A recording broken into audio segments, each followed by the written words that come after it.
Hey everyone, welcome to Red Pill 78, the corruption detector. First of all, I just want to say thank you everyone who watched this morning's video. I'm going to do a short recap of it because I filmed about 15 minutes of complete silence. So hopefully you were able to read the article because it was on screen for that long. But I was very excited, and apparently I didn't bother to check that my microphone was selected in my sound preferences. So, shame on me. I ended up recording the video twice more after that. Couldn't figure out what was wrong. Finally figured it out, and boy, do I feel dumb. All right, so this is a very, very exciting new development in the saga that is the investigation of the Clinton Foundation. Feds received whistleblower evidence in 2017 alleging Clinton Foundation wrongdoing. We're just going to do a short recap here because it's been covered quite widely since I filmed the video.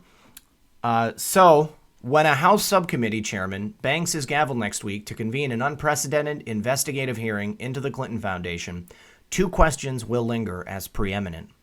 Is the Clinton family charity really the international do-gooder that earned a perfect 4-star rating from Charity Navigator, or does it suffer from corruption and illegalities as conservatives allege? And if it is the latter, how much evidence of wrongdoing does the government possess? Well, we know they've got it all. The answer to the first question is that the foundation and its projects reported collecting about $2.5 billion to help global crises. From AIDS to earthquakes, even as its own auditors, lawyers, and employees privately warned of problems over the years. The answer to the second question may reside in 6,000 pages of evidence attached to a whistleblower submission filed secretly more than a year ago with the IRS and FBI. Basically, it was a private firm called MDA Analytics. They spent their own money and they went and performed this secret investigation. Of course, they did have motivation to do that because if they were to submit this report to the IRS and the Clinton Foundation was found to be in violation of the law and they had to recoup money, MDA Analytics would get a portion of that money. And the amount of cash that the Clinton Foundation moves around, MDA Analytics stood to gain quite a bit of money. Now, it goes on to say that the 48-page submission dated August 11th, 2017, supports its claims that 95 exhibits, including internal legal reviews from the Clinton Foundation conducted on itself in 2008 and 2011. Those reviews flagged serious concerns about legal compliance, improper commingling of personal and charity business, and quid pro quo promises made to donors while Hillary Clinton was Secretary of State. I'm going to read this next paragraph here, and I want you to pay attention. The submission also cites an interview its investigators conducted with Andrew Kessel that quotes the foundation's longtime chief financial officer as saying he was unable to stop former President Clinton from commingling personal business and charitable activities inside the foundation, and that he knows where all the bodies are buried. Big deal here. For everybody who has come to my comment section, there's only been a couple of you, but the ones who have and have said that Hillary Clinton has never committed a crime or there's no evidence of wrongdoing, I present this information as clear and succinct evidence of that wrongdoing and that illegality. Now, there was also one other thing that I wanted to mention from this article, and it has to do with another crime that Hillary Clinton has committed. Don't worry, guys. I'm going to put this link in the description below so you can go and read it. I know I'm buzzing through it a little bit quickly, but there was something specific that I wanted to see. And it has to do with Hillary Clinton's private server, which itself was an illegal act, because she transmitted classified information on an unsecured private server. That right there is enough to prosecute her and put her in prison. People have gone to prison for far less than that, for transmission of a single document or for bringing a document home with them. There have been multiple instances of the Obama administration going after people, going after whistleblowers, because they took things from their position at whatever level of the government they were at. Well, I don't remember exactly where it is, and I do want to get on to the other things because I've already read this article about 4 or 5 times today trying to record this video. So the next thing I'd like to talk about is this amazing Q Plus and Donald Trump POTUS confirmation. Air Force One changed its call sign to Q0. All right? And Q asked us in a post today, where is the plus located on a dial pad when you are making a call? Let's take a look. Where is the plus on a mobile phone when dialing? Trolling the fake news media is fun. At some point, the Q will be asked. Now, Q links to this tweet from Civ Millair. We'll go to that next. But as you can see, the 0 is where the plus is. So that means that President Trump changed the call sign of Air Force One to Q+. That's a proof, in my mind, 100%. 100%. And right there, you can see it, Q0. Sorry, my mouse is going to make that pop up. Air Force One is Q0 now. Q0 equals Q+. God bless Donald Trump. Are you with me, Patriots? Oh, man, are you with me? Now, here is another amazing proof that I found yesterday.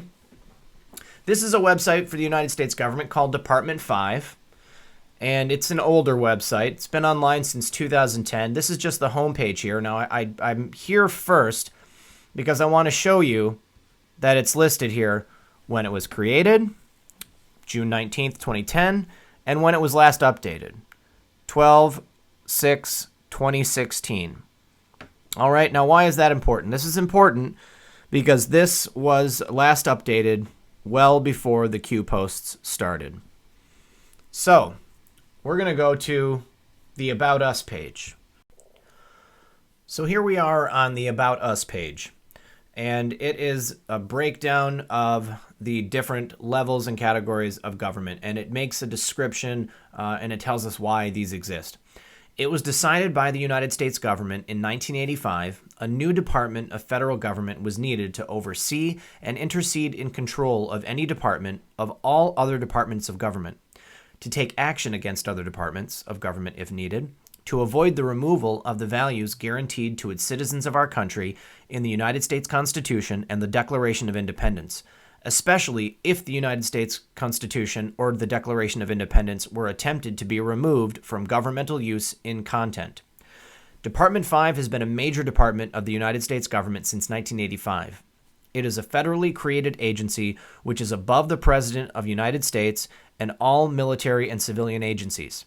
Department 5 was created to be a safeguard to the amendments of the United States Constitution and to protect the Declaration of Independence of the United States as being declared a new country. There are 7 groups of government agencies which have the lowest security clearances in the United States government. Above these are the group of 28 departments inside crypto, and this is the juice. The President of the United States is the 17th department. What does 17 equal? Q. And that's it.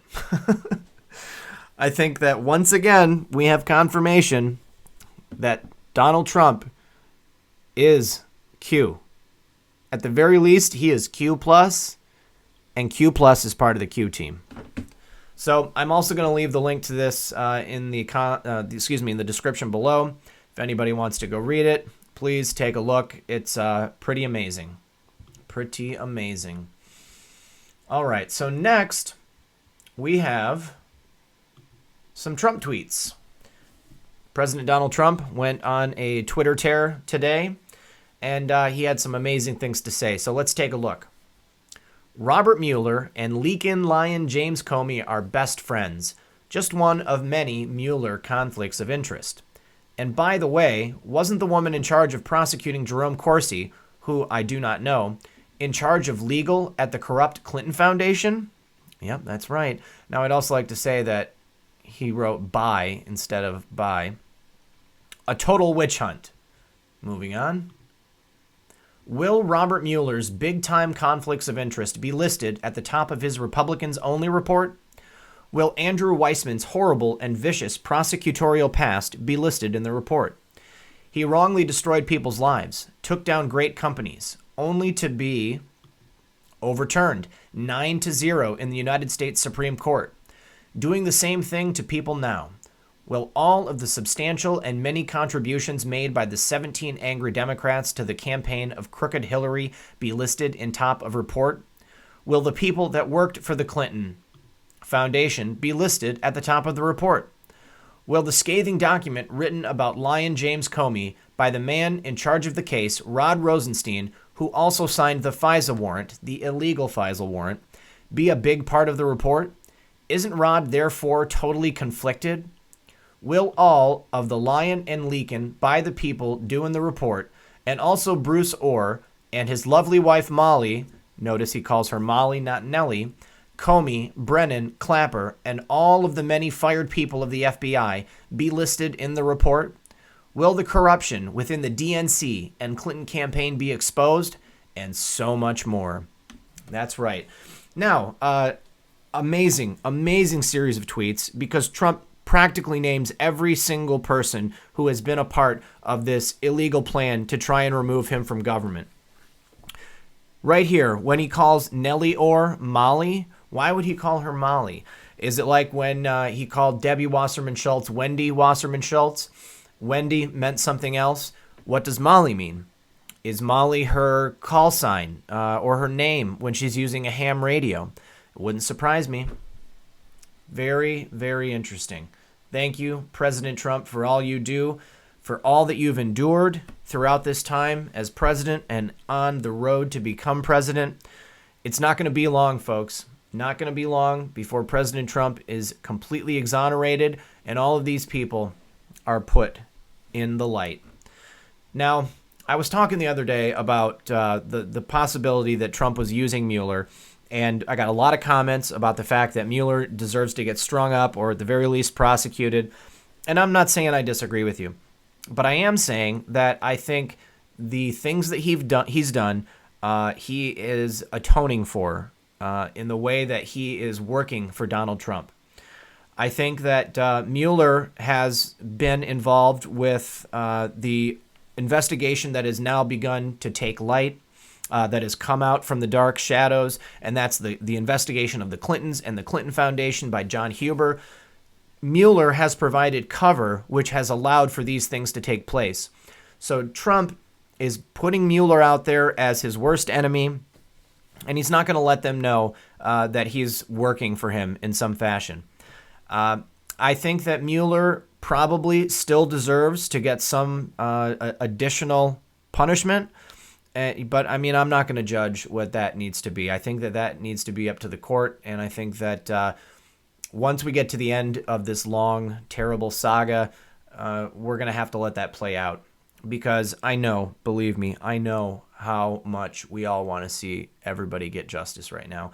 How badly we want to see the United States be made whole. And for all of the crap and the lies to be ended against Donald Trump. I'm so sick of it. But at the same time, I'm loving it because I know that behind the scenes, the things that we are not hearing about, the things that we are only guessing about, they're taking place. I have full faith in Donald Trump and his agenda and what his plan is. So I really hope that everybody can just be on track, on board with the Trump train, and allow this to play out because it's going to happen. I swear to God, this is happening. We are witnessing it day by day. It's incremental, but it is real. And we are so lucky to be alive. This, to me, is the most exciting time of my life, of our entire history as a country. We witnessed not only its downfall and near complete takeover, but we are witnessing its resurrection. And that is an incredibly powerful moment in history, and I am so glad to be here. All right, that's all I have for you tonight. I'm going to make some more videos later on, but I've got a couple things to do. Thank you, everybody, for tuning in. This has been Redpill 78, the Corruption Detector. Like, share, subscribe, and everyone, we'll see you next time.